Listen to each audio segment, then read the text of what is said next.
Brollocks and Bitter Gall, Part 1. Far away over there, the Karoo stretches into the mountains, and the mountains stretch to the sea, with the green grass at their feet. Between the mountains lie deep, dark kloofs, overgrown with bush. In a cave in one of these kloofs lived Brollocks. And what a dreadful creature he was! He was neither a man nor an animal, but something in between. He was covered in hair and had wicked claws, and he was a cannibal and a magician to boot. But with Brollocks in his cave there lived a little girl who was as pure and good as Brollocks was horrible. Her name was Dearlove, and she was as beautiful as a pool of water with the moon shining upon it. Her heart was full of love for the flowers of the veldt and for animals and children. Long ago, when Dearlove was a tiny thing, Brollocks had crept into her home one night and killed her parents and stolen her away. He had kept her captive in his cave and made her work for him. And so Dearlove grew up alone with Brollocks in the cave, where no one ever came. He guarded her jealously and bound her to him with magic spells, and she never wandered far for fear of wild animals. At night, when he thought Dearlove was asleep, Brollocks used to brew his magic potions. He took out his great black pot and blew on the fire till the flames licked up the sides.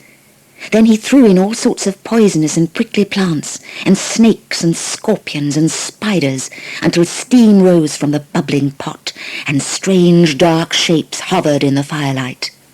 Then Brollocks mumbled his spells, while he took the sticks he'd cut in the kloofs and dipped them into the pot. He stirred them round and round in the brew until the magic had seeped deep inside them, and then he hid them in the darkest, furthest corner of the cave, where Dearlove would never find them. Or so Brollocks thought.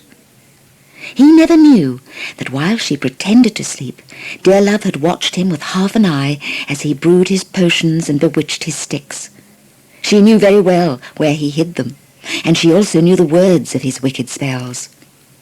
One day, when Dearlove was about 12 years old, she sat alone in the cave and thought sadly of her mother and father, whom she could hardly remember, for she'd been very small when Brollocks had killed them. She longed for them, and felt so lonely that she left the cave and went down to the little stream that ran chattering and murmuring over the stones in the kloof. She lay down beside the water and wept. "What have I done," she cried, "to deserve this life I live? I have no parents and no friends to play with. There is no one in the whole world to love me. Why was I ever born?" But as she lay there and wept, it was as if a voice in the water called to her and said, "Dearlove, Dearlove, joy will come to you in the end. But first, there is a task for you here." Dearlove listened to the voice in the water, and as she listened, her sadness ceased, and she fell asleep by the murmuring stream.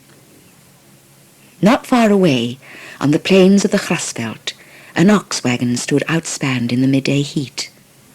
The oxen had been turned loose to graze, and under a tree lay a man and his wife and their little daughter.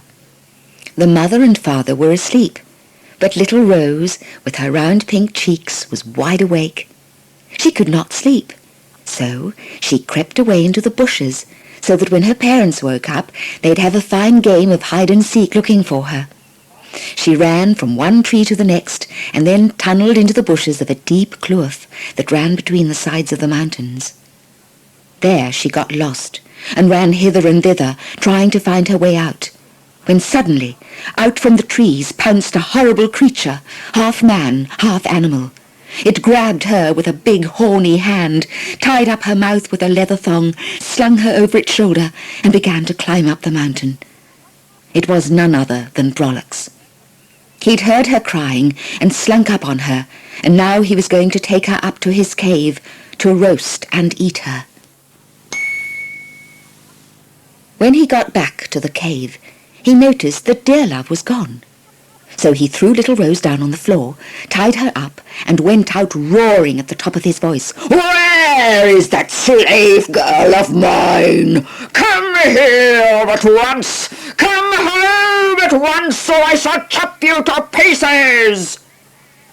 Down by the stream, dear Love woke up in a fright and ran up through the forest to the cave. But Brollocks was too impatient to wait for her, and went off shouting into the forest in another direction. And so, when dear Love reached the cave, she found little Rose tied up alone on the floor. Dear Love knew that Brollocks was going to eat her up, and that she must help her at once.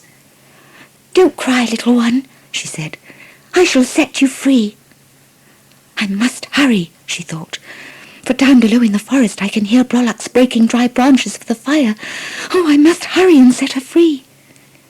She ran to the back of the cave and felt in the dark corner and took out one of the magic sticks.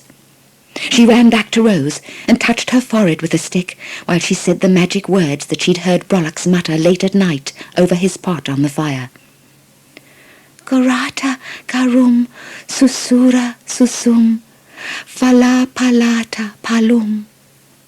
And suddenly Rose was gone, and there on the floor of the cave was the most beautiful butterfly that ever flew over the mountains. Its wings were as wide as your arms stretched out, and they glinted and twinkled with the colours of the rainbow, and mother of pearl, and sapphires, and rubies. The butterfly flew over dear Love's head, and as it flew the wings seemed to whisper, "Thank you, dear Love, for setting me free." And it was as if the stream below in the forest sang louder, and she heard the words, "Yes, dear Love, your task is completed, and joy will come to you, for you have given joy to another."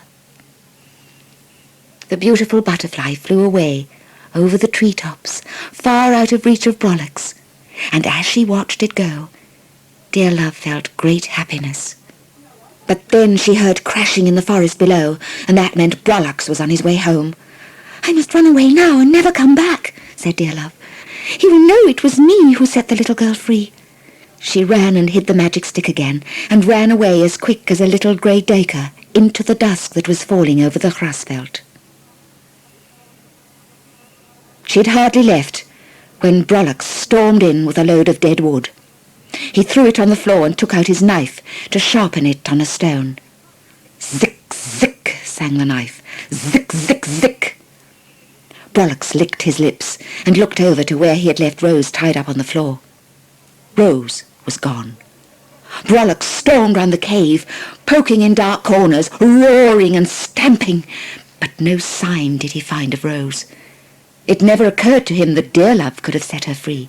"This is the work of that miserable rascal bitter Gall," he raged, throwing down his knife and hurling rocks and stones in his anger. "He shall pay for this!"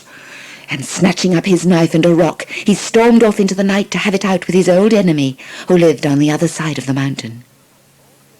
All this time, Rose's parents had searched for her in vain.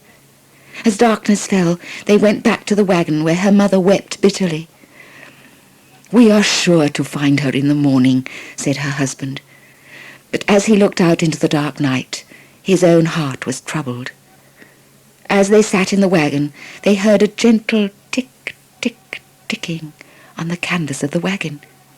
They were too sad to take any notice, but the tick, tick, ticking came again, louder this time, just as if someone were knocking to come in. "Open the flap and see what is knocking against the sail," said the woman. Her husband threw open the flap, and an enormous butterfly flew in and perched on the pillow of the bed. They gazed at the wonderful creature that glowed and twinkled like 100 jewels in the light of the lamp. And as they stared, the hour of the enchantment ended, and suddenly little Rose sat there on the bed. Her parents welcomed her with the greatest joy. "Our child!" they cried, holding her to their hearts. "You are more beautiful to us than all the brightest jewels in the world." Listen to what became of Dearlove in issue 22.